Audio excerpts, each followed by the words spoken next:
Pues vamos a la carta de Pablo a los Gálatas. Continuamos con nuestro estudio de la carta de Pablo a los Gálatas.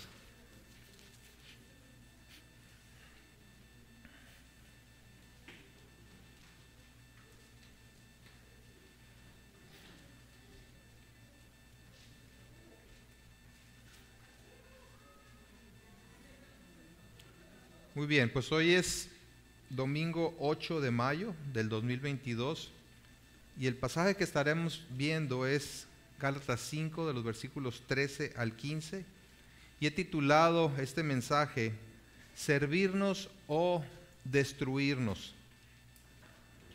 O nos servimos o nos destruimos.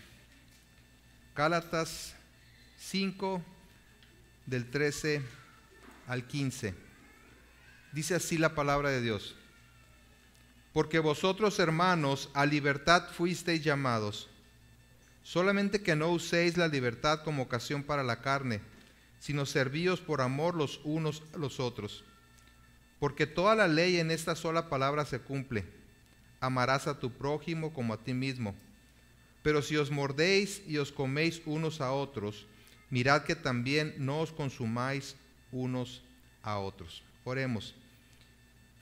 Amado Padre, seguimos estando en tu presencia, clamando por tu ayuda.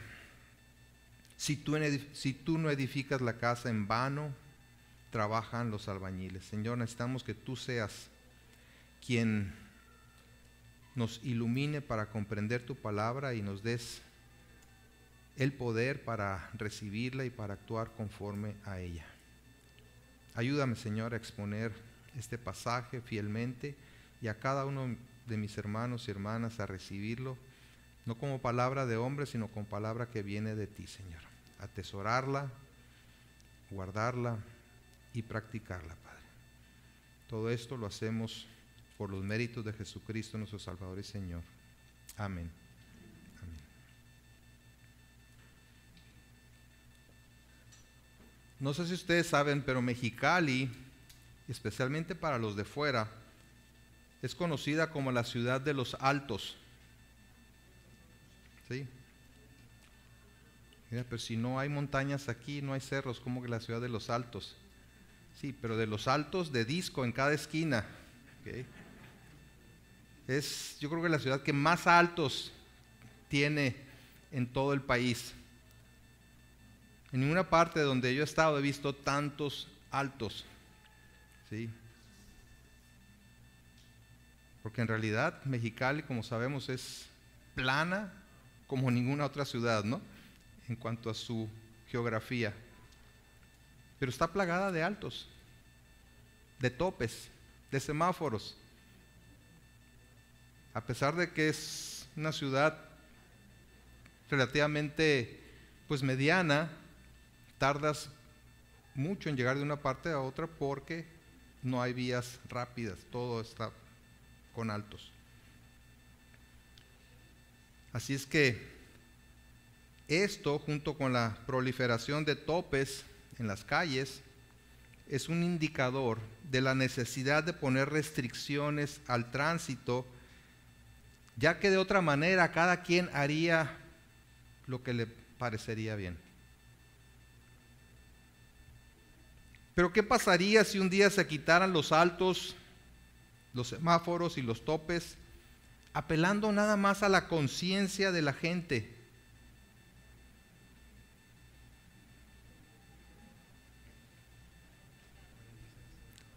Lo más probable es que se generaría un caos vial y los accidentes se incrementarían sustancialmente. Esto nos indica que otorgar libertad lleva siempre el riesgo de que se abuse de esa libertad.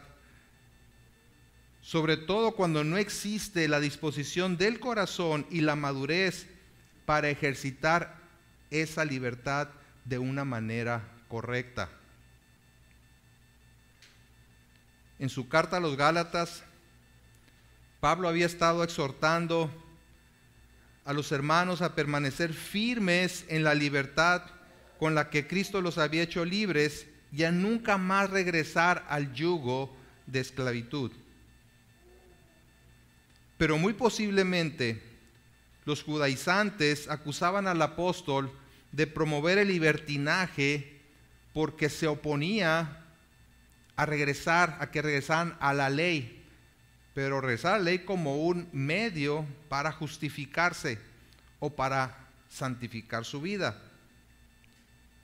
Ellos creían que la ley era lo único que impedía que el pecado corriera libre por todo el mundo, como si el mismo pueblo de Israel hubiera sido puro, perfecto, siendo que con todo y ley nunca lo fue. Pecó y volvió a pecar y volvió a pecar y siempre siguió pecando. Así que para aclarar esto y también evitar que los gálatas se fueran de un extremo al otro, les dice que la libertad de la cual ahora disfrutan por estar en Cristo en ninguna manera es una base para satisfacer los deseos de la carne. Todo lo contrario. La libertad cristiana significa ya no pensar en uno mismo, sino en los demás. La libertad por medio de la fe en Cristo no conduce al libertinaje, sino a una vida en el poder del Espíritu muy superior a vivir en nuestras fuerzas o a vivir mediante restricciones, tratando de cumplir externamente con las demandas de Dios. La nueva vida en Cristo se caracteriza por una creciente santificación, no solo porque el cristiano comprende bien el Evangelio, sino porque tiene al Espíritu Santo morando en él, quien lo capacita para responder en amor a su Salvador y entregarse por completo en obediencia a él. En el cristiano, Cristo está siendo formado en su vida. Y esto debe reflejarse no en un abuso de la libertad que opera en él, sino en una mayor semejanza a Cristo en cada aspecto de su vida. Una disposición cada vez mayor para servirse por amor los unos a los otros, así como Cristo no vino a ser servido, sino a servir y a dar su vida en rescate por muchos. Y por supuesto que esto implica una mejor relación entre los cristianos, evitando atacarse y destruirse unos a otros. Es inconcebible que habiendo sido salvados solo por gracia y colocados en la familia de Dios solo por gracia, se traten de tal manera que se asemejen a fieras salvajes devorándose unas a otras. De manera que en esta sección Pablo presenta los límites y propósitos de la libertad que tenemos en Cristo y establece básicamente dos cosas con respecto a la verdadera libertad. Número uno, la verdadera libertad en Cristo no es permiso para pecar. La verdadera libertad no es permiso para pecar, sino poder para servir a otros por medio del amor, cumpliendo así la ley de Cristo. Y número dos, la verdadera libertad cristiana procura la edificación del cuerpo de Cristo y no su destrucción. Vamos a ver estos dos puntos. Versículos 13 y 14 dice: porque vosotros, hermanos, a libertad fuisteis llamados, solamente que no uséis la libertad como ocasión para la carne, sino servíos por amor los unos a los otros. Porque toda la ley en esta sola palabra se cumple: amarás a tu prójimo como a ti mismo. Repito, la verdadera libertad en Cristo no es permiso para las obras de la carne, sino poder para servir a otros por medio del amor, cumpliendo así la ley de Cristo. Pablo dice: ustedes, hermanos, han sido llamados para libertad, o han sido llamados para ser libres. En el capítulo 5, en el versículo 1, exhorta a los cristianos a permanecer firmes en la libertad con la que Cristo los hizo libres y no regresar al yugo de la esclavitud, a la esclavitud de la ley. Pero ¿qué significa estar firmes en esa libertad? ¿Hasta dónde llega esa libertad? ¿Cuál es el riesgo de malinterpretar la libertad con la cual Cristo nos ha hecho libres? Seguramente la preocupación de los legalistas era que al predicar la justificación por la gracia, los creyentes empezaran a abusar de ella y vivieran como si no existiera ninguna restricción, que ciertamente se da en muchos casos. Era de esperar que los judaizantes acusaran a Pablo de promover el libertinaje. ¿Por qué? Porque hablaba en contra del sometimiento a la ley. Al menos así lo entendían. ¿Qué tal si los cristianos inmaduros de Galacia tomaban eso como permiso para pecar? Y para que no se malinterprete el significado de la libertad cristiana, Pablo define sus límites y su propósito. Dice, en cuanto al límite, no uséis la libertad como ocasión para la carne. Sí, eres libre en Cristo, pero eso en ninguna manera se puede tomar como base para pecar. La justificación y santificación por la gracia puede ser una excusa para el libertinaje. Y es por esa razón por la que Pablo advierte que precisamente no debe ser usada como ocasión para satisfacer los deseos de la carne. Que no sea el pretexto, que no sea la oportunidad para dar rienda suelta a las pasiones pecaminosas, a ese viejo hombre que desea satisfacer sus apetitos egoístas.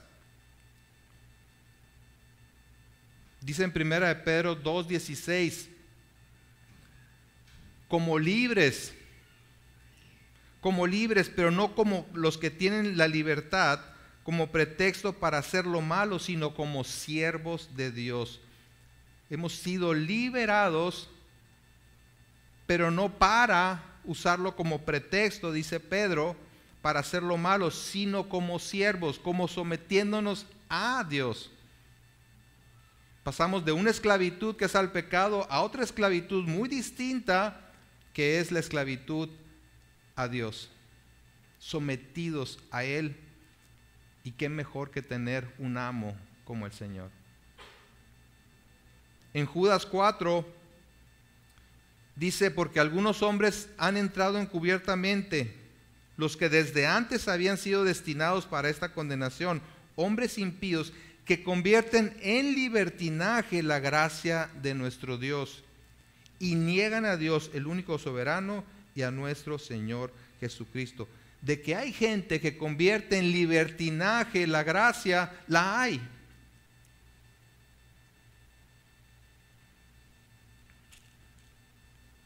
Malinterpretando la salvación para siempre. Algunos dicen, una vez salvo, siempre salvo. Esa afirmación es correcta. Pero algunos la malinterpretan y la quieren entender diciendo, haz lo que quieras, al cabo que ya eres salvo. Y lo único que indica es que la persona que hace eso no es salva. ¿Sí? Abusar de la libertad cristiana es no comprender el costo de nuestra libertad. Sí, para nosotros es gratuita la salvación, pero tuvo un costo, enorme costo. Si van conmigo a 1 Pedro 1:18,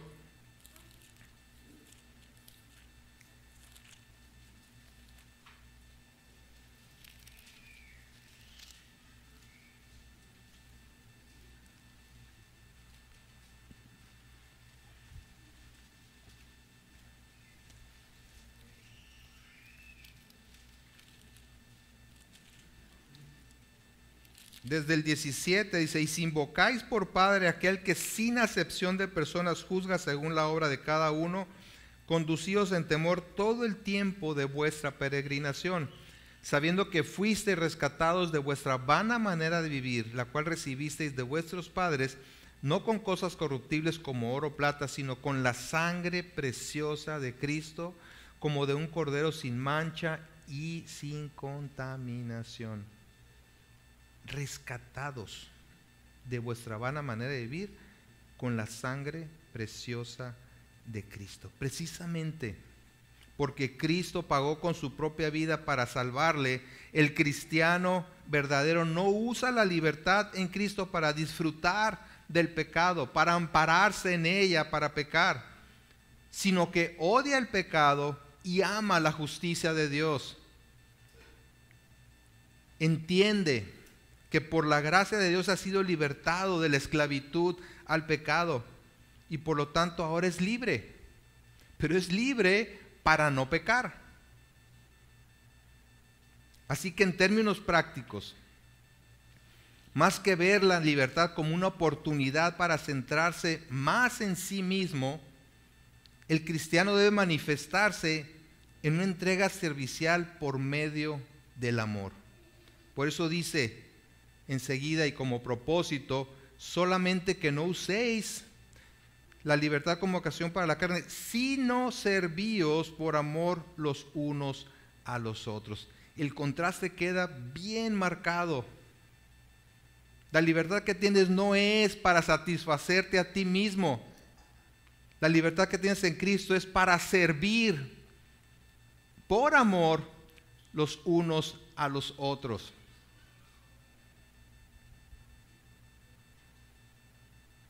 Así como, insisto, Cristo no vino a ser servido, sino para servir, para dar su vida en rescate por muchos, para morir por los pecadores.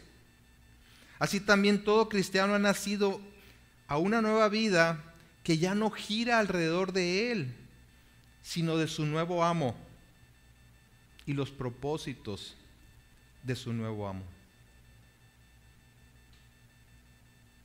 Servirse por medio del amor los unos a los otros es precisamente imitar a Cristo en su entrega sacrificial. Filipenses capítulo 2, si me acompañan a Filipenses 2, el clásico ejemplo de el sacrificio, el amor sacrificial.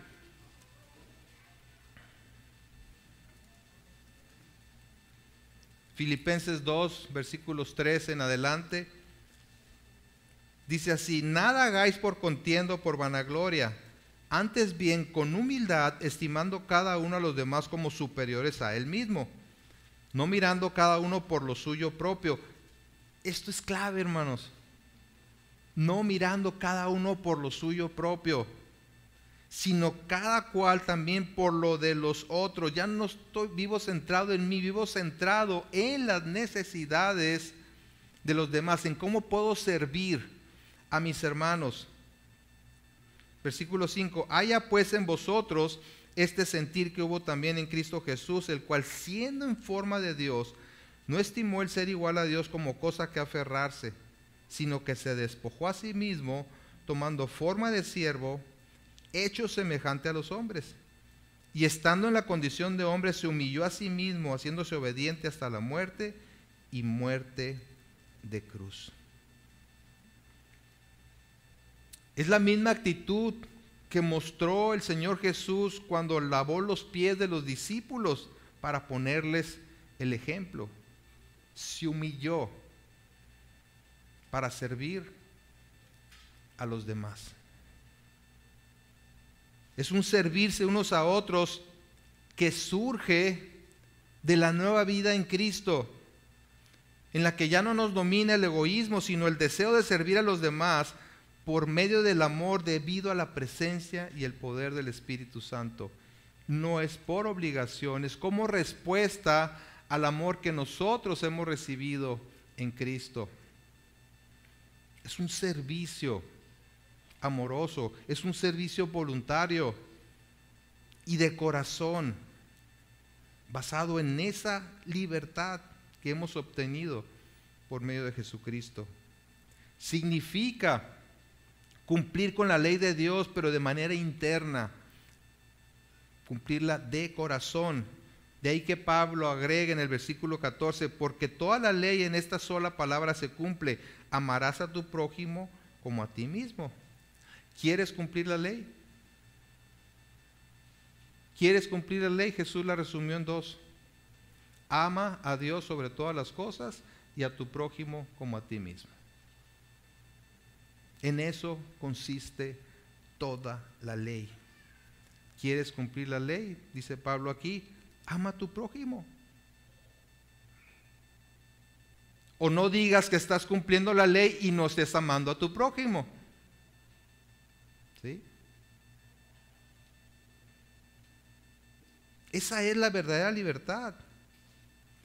No la que da licencia para hacer lo que mi carne desea, sino precisamente porque ya no soy esclavo del pecado, dejo de verme a mí mismo para ver lo que puedo hacer por el prójimo. El verdadero amor al prójimo se manifiesta no en puras palabras, sino en acciones que reflejan un sometimiento mutuo en amor.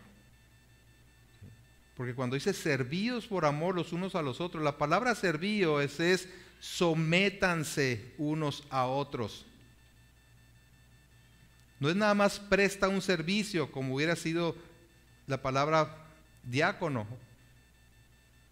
sino doulos, sométete como si fueras un esclavo del otro.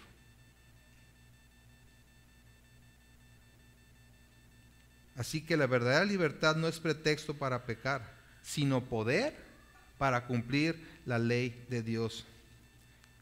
Y lo que ha estado atacando Pablo a través de su carta es la idea de la justificación por medio del cumplimiento de la ley. Pero no ha atacado la ley de Dios, la cual, como dijo Jesús, se resume en esos dos mandamientos: amar a Dios y amar al prójimo. Por lo tanto, la ley se cumple cuando por amor a Dios los cristianos obedecen y en consecuencia, por medio del amor, se sirven unos a otros. Vamos a Romanos capítulo 13.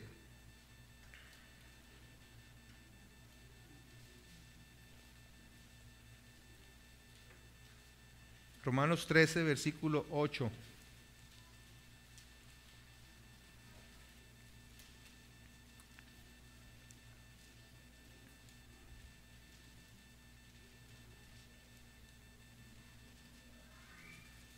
Dice así: no debáis a nadie nada, sino el amaros unos a otros, porque el que ama al prójimo ha cumplido la ley.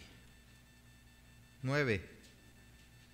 Describe lo que dice la ley: porque no adulterarás, no matarás, no hurtarás, no dirás falso testimonio, no codiciarás. Y cualquier otro mandamiento en esta sentencia se resume: amarás a tu prójimo como a ti mismo. El amor no hace mal al prójimo. Así que el cumplimiento de la ley es ¿qué? El amor. El cumplimiento de la ley es el amor. Y ese amor es el amor con el que Dios nos ha amado. Y si Dios nos ha amado así, debemos también nosotros amarnos unos a otros. No se puede decir que se ama a Dios y no amar al hermano. Así como tampoco se puede afirmar que se ama al hermano correctamente si no se ama a Dios. Primera de Juan 4:20 lo deja muy claro. Si alguno dice yo amo a Dios y aborrece a su hermano, es mentiroso. Digo, más claro no lo puede decir.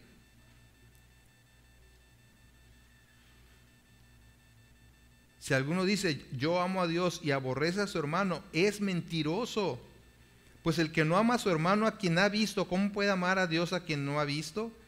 Y nosotros tenemos este mandamiento de Él: el que ama a Dios, ame también a su hermano. Digo, si esto no te pega, tienes el corazón bien duro, porque a mí me pega durísimo. La libertad en Cristo no debe ser entonces usada como ocasión para la carne, como pretexto para pecar, sino como la base para servir a los demás por medio del amor con el que Cristo nos ha amado, cumpliendo así la ley de Dios. La motivación que tiene el creyente para obedecer este mandamiento es la gratitud por la redención consumada por Cristo, ¿sí? Esa es su motivación, es una respuesta en agradecimiento por su salvación. El poder para realizarla es proporcionado por el Espíritu Santo, que le es dado al creer. Y el ejemplo lo tiene en Cristo, como ya vimos en Filipenses, ¿no? Y en Juan también, en el pasaje del lavado de los pies. En Juan 6:38 el Señor dijo: porque he descendido del cielo no para hacer mi voluntad, sino la voluntad del que me envió. O sea, ya no es lo que yo deseo, lo que yo necesito, lo que yo demando de los demás, sino que me manda quitar la atención en mí y ponerla en los demás. ¿Cómo puedo servirles?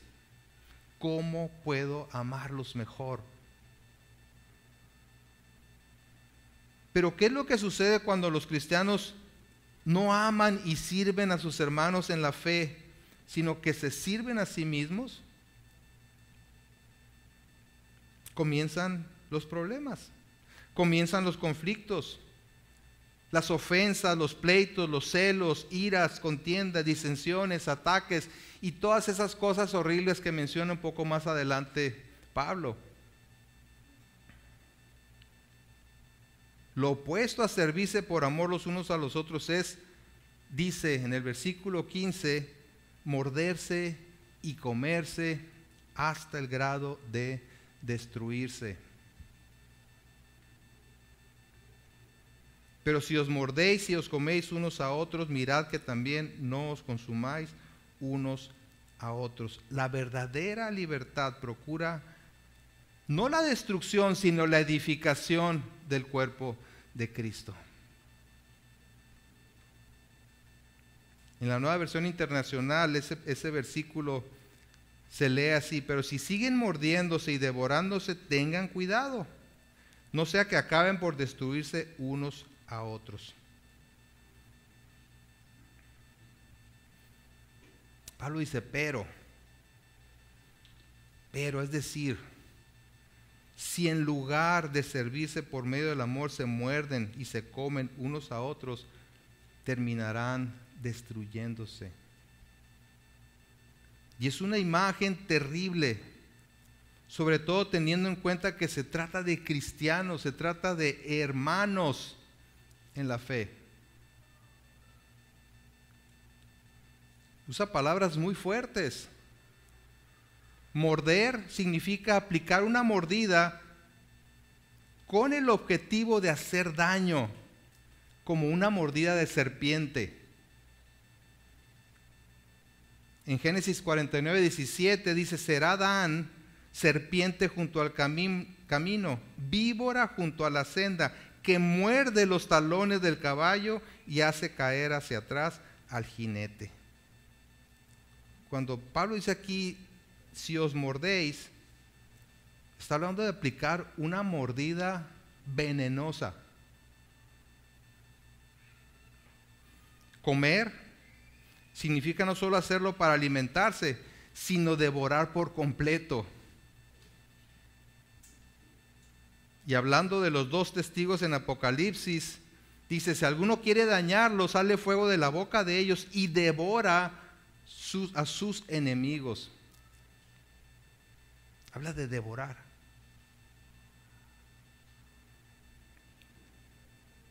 Y consumir implica destruir por completo.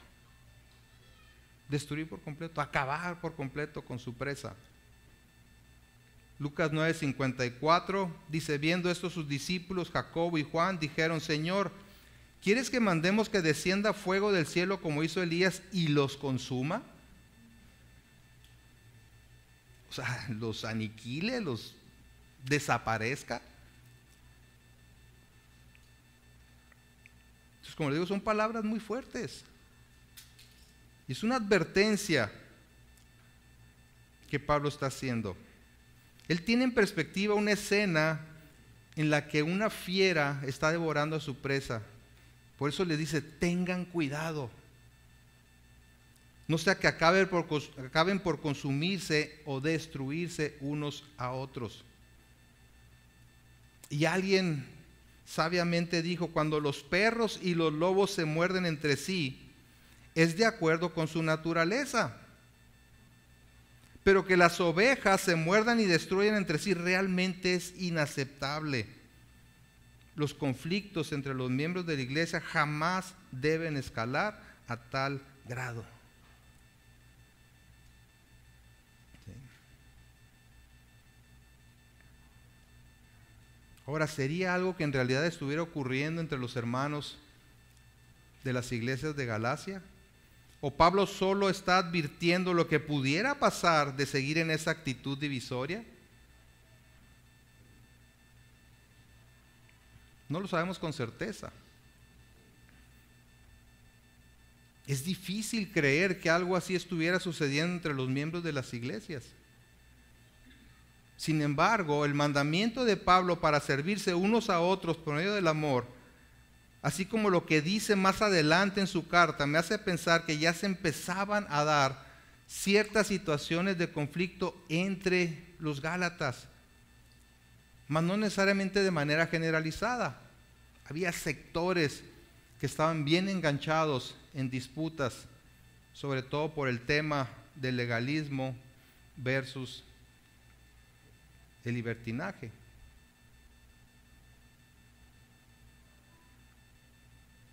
¿Cómo estaban enfrentando entre ellos la introducción del legalismo? Se habían creado bandos y habían tomado actitudes pecaminosas en la defensa de cada postura. Tanto un extremo, el extremo del legalismo, como el del liberalismo o antinomianismo, como también se le llama, ir en contra de la ley, conducen a actuar en la carne.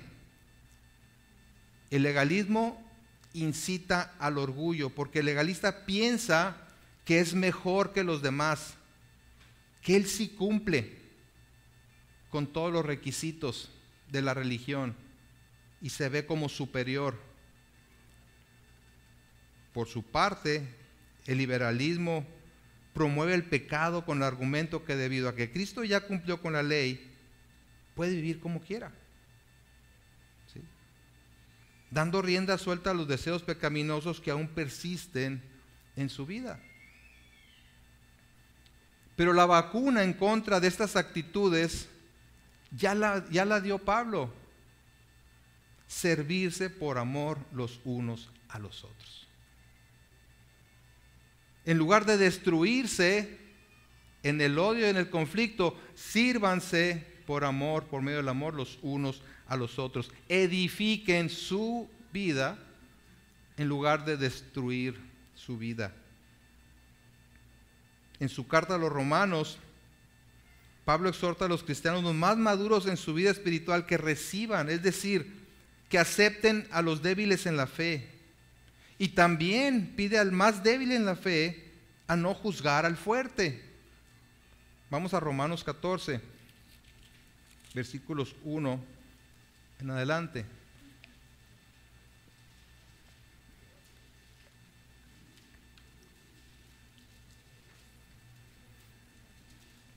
Dice Pablo en su carta a los Romanos, capítulo 14, versículo 1, dice: recibid al débil en la fe, pero no para contender sobre opiniones, porque uno cree que se ha de comer de todo, otro que es débil come legumbres.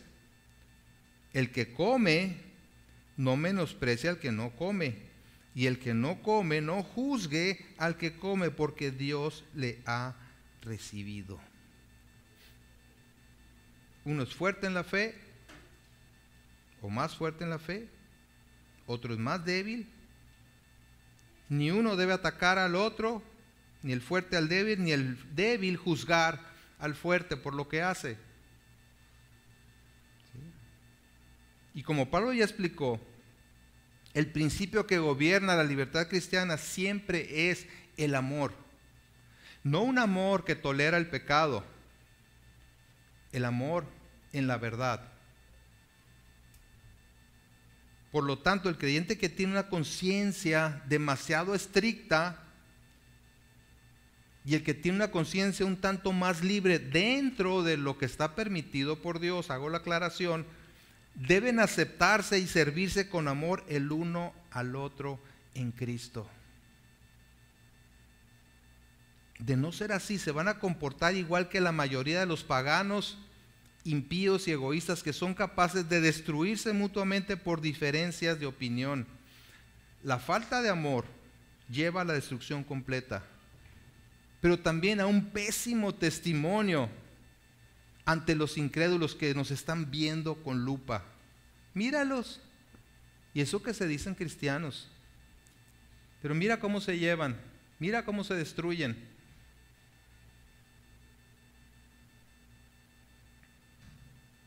Y a veces por cosas bien simples. Algunos pueden tener la convicción de que el predicador debe vestir con saco y corbata, ¿verdad? Por eso yo visto saco y corbata, porque, ¿verdad? Me lo exigen. No es cierto. Mientras que otros consideran que no es necesario y se visten con jeans y camiseta y vienen con chanclas a predicar. Hay iglesias que así son, y de sana doctrina, no estoy hablando de los fantoches esos que usan cualquier recurso, ¿no?, para atraer a la gente. No, he estado en iglesias de muy sana doctrina que visten de otra manera, no al grado de llevar chanclas, pero más casual, ¿no? ¿Está bien un punto de vista y mal el otro? Se puede discutir el punto. Podemos discutirlo, podemos argumentar, podemos decir, podemos establecerlo como una cultura, una preferencia. Es muy distinto. Pero siempre con una actitud de respeto y en amor. Pero hay iglesias que se han dividido por cuestiones como esa.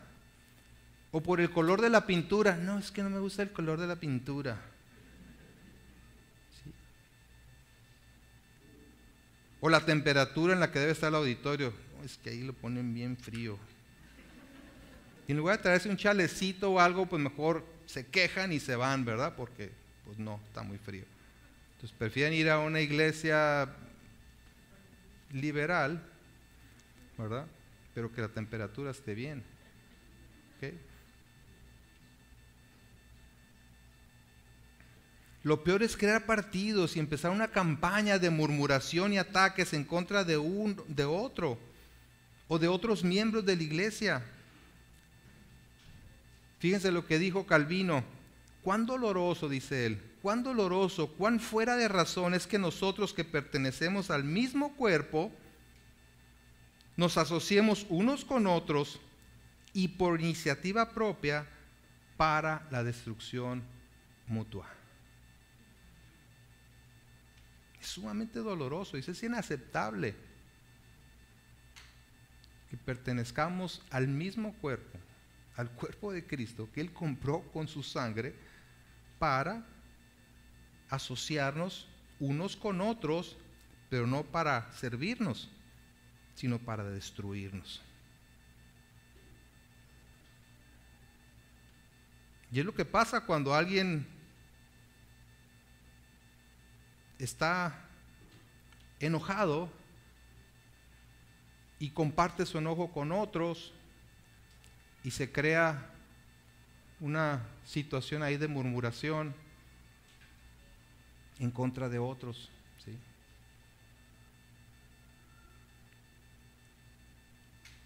La realidad es que siendo tan diferentes hemos sido colocados en un mismo cuerpo, dice la Biblia, para preocuparnos los unos por los otros, es decir, cuidarnos, ocuparnos en los demás. En 1 Corintios 12:25 dice, para que no haya desavenencia en el cuerpo, sino que los miembros todos se preocupen los unos por los otros. Nos hizo diferentes, nos puso en el mismo cuerpo, ¿sí?, para que nos preocupemos los unos por los otros. Y en Romanos 12:3, si me acompañan ahí, Romanos 12:3.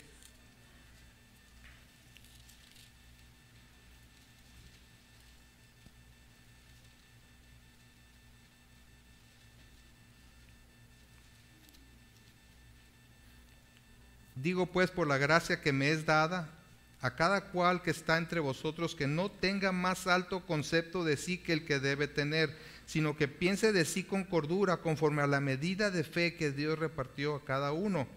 Porque de la manera que en un cuerpo tenemos muchos miembros, pero no todos los miembros tienen la misma función, así nosotros, siendo muchos, somos un cuerpo en Cristo, y todos miembros los unos de los otros.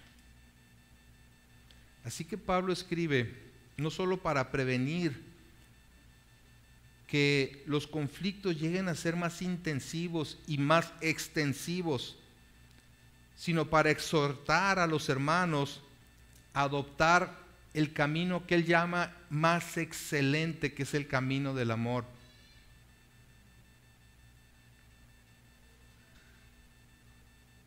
Un autor que tiene muy buenos libros, Alexander Strauch, escribió un librito precisamente con el título Si os mordéis y os coméis. Así titula el libro. Okay, así que ya se imaginarán.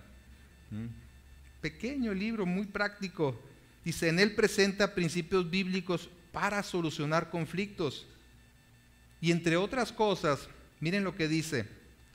Es importante tener en mente que no hay nada malo con cristianos en desacuerdo entre sí o defendiendo apasionadamente su punto de vista, siempre y cuando sea bíblico. De esta manera aprendemos, corregimos y orientamos nuestros pensamientos y ayudamos a otros a hacer lo mismo. De hecho, en esta carta de Pablo a los Gálatas lo vemos defender el verdadero evangelio apasionadamente, pero con argumentos bíblicos. Sigue diciendo el autor, el conflicto puede ayudarnos a descubrir nuestras deficiencias de carácter y corregir nuestras ideas doctrinales, definir nuestras creencias, refinar nuestros planes, crecer en sabiduría y experiencia de vida, aprender a confiar en Dios durante los tiempos difíciles y profundizar nuestra vida de oración. Lo malo, digo yo, es que los hermanos se comporten mal y traten los conflictos de una manera indigna y antibíblica, que den inicio a una guerra, declarada o no, dentro de la congregación, entre los hermanos. Así que el problema no es tanto el desacuerdo, sino la forma de tratar el desacuerdo. Orgullo, ataques personales, palabras severas, murmuración, actitudes amargas, falta de perdón, alejamiento de los demás. Ahora, en cualquier relación va a haber malentendidos, fricciones, desacuerdos, ofensas. A ver, ¿en qué matrimonio no hay estas cosas? ¿Sí?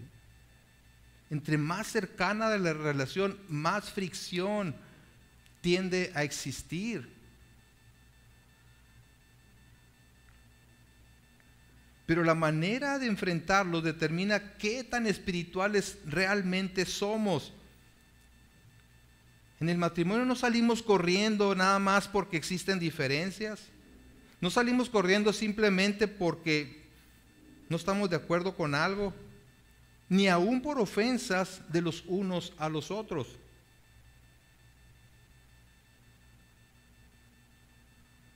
En la gran mayoría de los conflictos, el problema principal, insisto, no es tanto la ofensa de una de las partes, sino la respuesta a esa ofensa.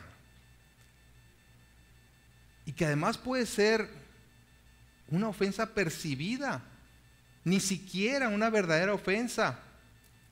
Pero aún si fuera una ofensa, ¿qué es lo que nos manda Dios en la palabra de Dios? En su palabra, perdonar. ¿Cuántas veces? 70 veces 7, saquen la cuenta. ¿Sí? Y eso es un decir, ¿no? Eso es ponerle un límite. Pero a veces ni siquiera existe una ofensa real. Una ofensa percibida puede ser que yo piense que mi hermano tiene algo en mi contra, pues porque no me saludó como suele hacerlo, o porque alguien me dijo que él dijo tal cosa. Y en lugar de ir con mi hermano para tratar de aclarar el asunto, guardo el enojo, dejo que el resentimiento se apodere de mí y una raíz de amargura empiece a crecer en mi corazón. Y lo malo, lo peor, digamos, de la raíz de amargura o raíces de amargura es que contaminan a otros, dice Hebreos. Lo empiezo a comentar con otros hermanos y busco obtener aliados, ¿verdad?, en contra de alguien. Y si no me dan la razón, también me enojo con ellos. Y me aíslo cada vez más en mi resentimiento. Y ahí es donde Satanás me quiere tener. Apartado de la comunión de los hermanos. Apartado ahí, inutilizado.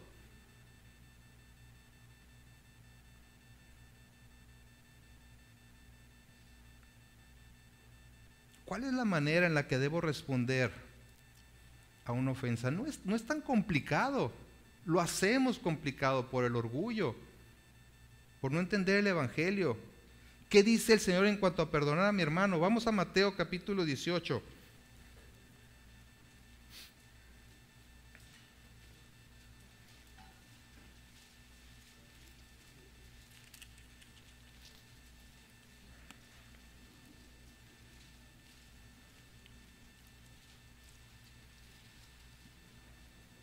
Mateo 18:15 dice: por tanto, si tu hermano peca contra ti, ve y repréndele estando tú y él solos. Si te oyere, has ganado a tu hermano. Ahí está el primer paso. Si percibes que te ofendió, o si realmente te ofendió, o tú lo entiendes como una ofensa, ve con él y dile: oye, me ofendiste.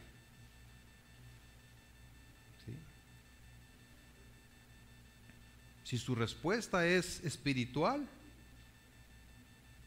¿verdad?, has ganado un hermano, dice. Mas si no te oyere, toma aún contigo a uno o dos, para que en boca de 2 o 3 testigos conste toda palabra. Hace lo mismo, pero con otras personas, para que quede constancia de que tú ya fuiste a enfrentar eso y que no hubo una respuesta favorable de parte del hermano. Dios quiera que sí la haya y ahí se acaba todo el problema. Pero versículo 17, si no los oyere a ellos, dilo a la iglesia. Tiene que escalar. Y a veces no nos atrevemos. ¿Sí? Pero tu obligación, si tu hermano pecó contra ti y no se arrepiente,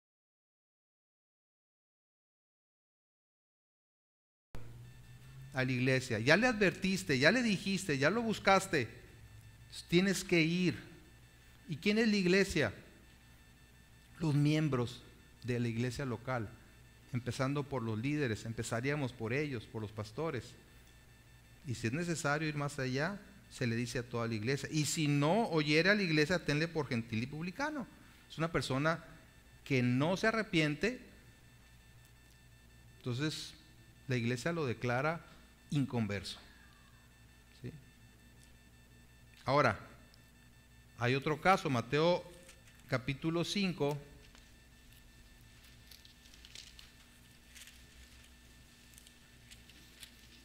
En el caso de que tú ofendas a alguien,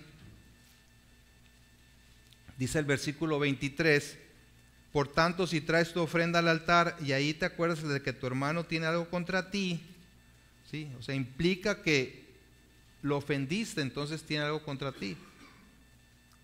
Dice, deja allí tu ofrenda delante del altar y anda, reconcíliate primero con tu hermano y entonces ven y presenta tu ofrenda. ¿Sí? ¿De qué sirve que estés adorando a Dios, presentando tus ofrendas a Dios, tus sacrificios, ¿verdad? Y sabes que ofendiste a tu hermano?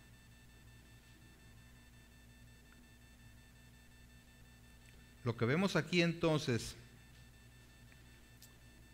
es que una respuesta espiritual es cuando, a pesar del desacuerdo y de conocer las faltas y debilidades de los hermanos, los enfrentamos en amor, con mucha humildad, siendo tolerantes y pacientes, hablándonos con palabras reconciliadoras, perdonando y demostrando en todo momento el fruto del Espíritu. Efesios 4, 31, vamos a Efesios 4.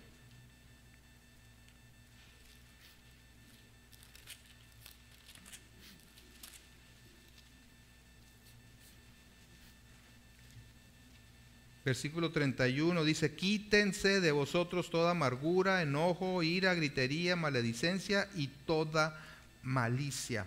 Eso es lo que debes desechar de tu vida. ¿Te das cuenta? ¿Sí? Amargura, enojo, ira, gritería, maledicencia y toda malicia. Antes, ser benignos unos con otros, misericordiosos, perdonándoos unos a otros. Y aquí está la clave. Como Dios también os perdonó a vosotros en Cristo. Si tú crees que Dios te perdonó en Cristo, no hay razón alguna por la que tú no puedas perdonar. Porque lo que tú le debías a Dios sobrepasa por muchísimo cualquier cosa que alguien te haya hecho a ti. Vemos aquí que lo que destruye las relaciones y daña el testimonio cristiano son las reacciones en la carne, como estas que menciona aquí en Efesios y otras que menciona más adelante en Gálatas. Envidia, celos amargos, ambiciones, arrogancia, ira, todo eso. Así que existe una manera correcta de tratar las diferencias. Y esta es andando en el Espíritu. Lo veremos en el pasaje que sigue.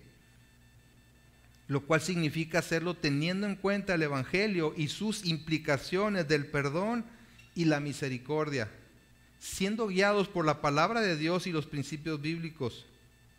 Esa es la manera correcta. La manera incorrecta es actuar en la carne, mordiéndonos y comiéndonos unos a otros hasta devorarnos. ¿qué podemos hacer?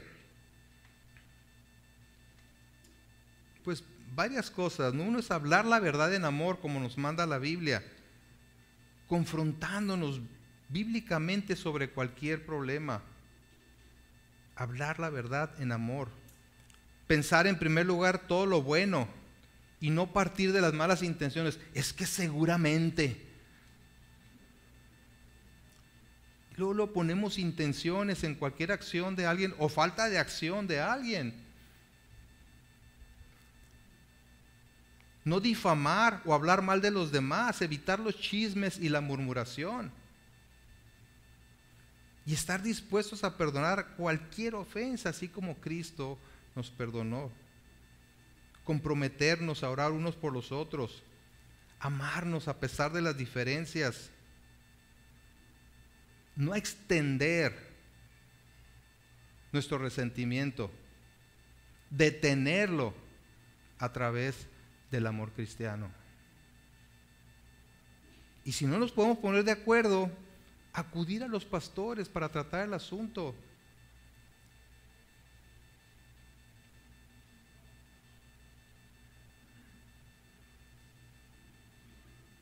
Y los demás debemos tener cuidado de no convertirnos en jueces. Dios no nos ha puesto por jueces de un conflicto. A ver, dame tú tu versión. Ahora voy a ir con otro para que me dé su versión. Y voy a ver, aquí voy a evaluar a ver quién tiene la razón. ¿Y a ti quién te puso por juez? No, si vas a ayudar a alguien, lo vas a ayudar a esa persona en su reacción ante la situación que está enfrentando. Pues es que me vio mal. A ver, ¿y tú qué vas a hacer al respecto? Es que me ofendió. ¿Y qué vas a hacer al respecto? Ya hiciste esto, ya hiciste esto, ya hiciste esto. Pues no. Pues órale.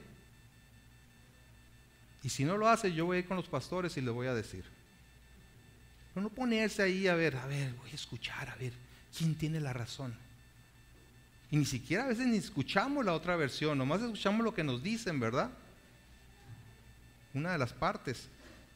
Y ya emitimos un juicio. Eso es pecado, hermanos. Eso es pecado.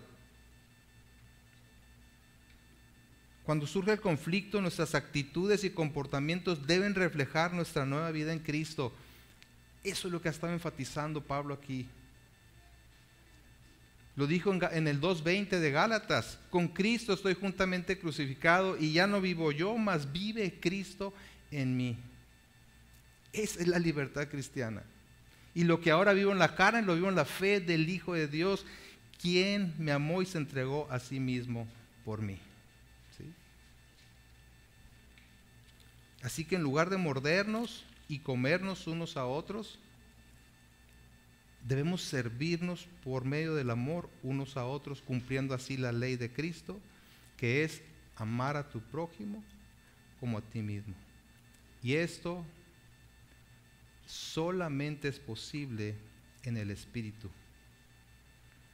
Reconociendo que fuimos perdonados sin mérito alguno de nuestra parte, plenamente agradecidos con Dios por su gran misericordia y fortalecidos con el poder que viene de lo alto. Oremos. Padre, gracias te damos, Señor, por este tiempo que nos has permitido juntos para adorarte a través de comunicarnos contigo, de exaltar tus virtudes, pero también, Señor, de recibir tu palabra. A veces tu palabra es dura, pero es por amor, Señor, que tú la envías a nuestra vida. Gracias, Señor, porque como hijos tuyos, tú sigues santificándonos. Tú sigues mostrándonos nuestras fallas, nuestros pecados. Pero no nos dejas ahí, sino que nos brindas siempre la bendita posibilidad de acudir a ti en arrepentimiento y pedirte perdón por nuestras faltas, Señor, y tomar de ti la fuerza para seguir adelante. Gracias, gracias, bendito Señor, en Cristo Jesús. Amén.